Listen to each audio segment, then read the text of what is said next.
7 Steps to Evolving a Passion and Making It Work. Step 1. Gather sparks of curiosity. Don't have an inferno of passion driving your actions yet? Don't worry about it. Most people I know don't. And if you are under 30, you are probably in the overwhelming majority. The first steps is to simply invest your energy into whims. Those little sparks of interest where you don't know enough to make them a passion. Ben Casnocha calls this seeking randomness. For me, it has been a process of finding my intuition and using it to make small investments in things that are potentially interesting. This means reading different books, taking on different activities and meeting different people. Broad associations gives a lot of chances to stumble on a passion that can work. Step 2. Fan the flames of interest. After exposing yourself to a lot of randomness, you need to cultivate the successes. Build upon the little sparks of interest that come by your life. If you read a book about physics and like the subject, try taking a physics class.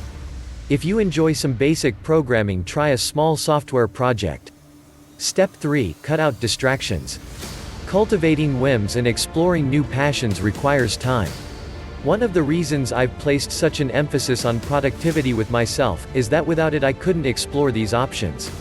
If your interests are genuine and worth exploring, it shouldn't be too difficult to eliminate the non-essentials. Distractions such as television, excess internet usage and video games only take a bit of conditioning to free up. The hard part is reallocating time you don't believe is yours. Step 4. Living minimally. If you already have a job you aren't passionate about, work only as much as you need to keep going. Valid passions need time to grow into income-generating skills. I don't suggest becoming a starving artist and racking up huge debts. But avoid expanding your life to fit a bigger and bigger paycheck if you aren't living your passion.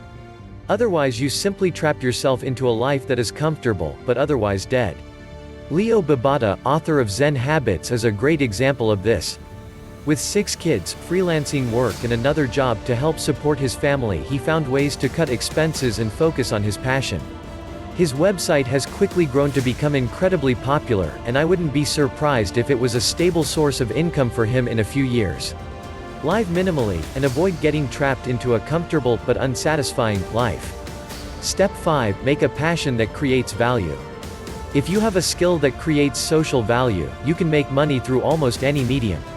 Monetizing a passion takes skill, as any entrepreneur can tell you, but without providing legitimate value it is impossible. You need to transform your developing passions into a skill that can fill human needs. Some passions are easy to translate.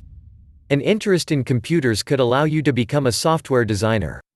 Others are more difficult. A passion for poetry may be more difficult to meet a specific human need. Step 6. Find a way to monetize that value. Once you have the ability to create social value, you need to turn that into a repeatable process for gaining income. This could be in the form of a job. As a programmer you could get hired by Google. Or, it could lead to becoming a freelancer or an entrepreneur. Monetizing value isn't easy. It requires that you learn how to market, sell yourself, and find ways to connect human needs. Whether you intend to work in a job or own a business makes no difference. You are the CEO of your life, so you need to know how to connect your passions with serving other people.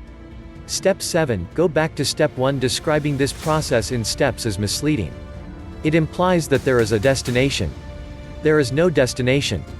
The process of following whims, cultivating passions, turning them into valuable skills and then finally earning revenue from them is lifelong. Not all your passions will or can finish the 6th step.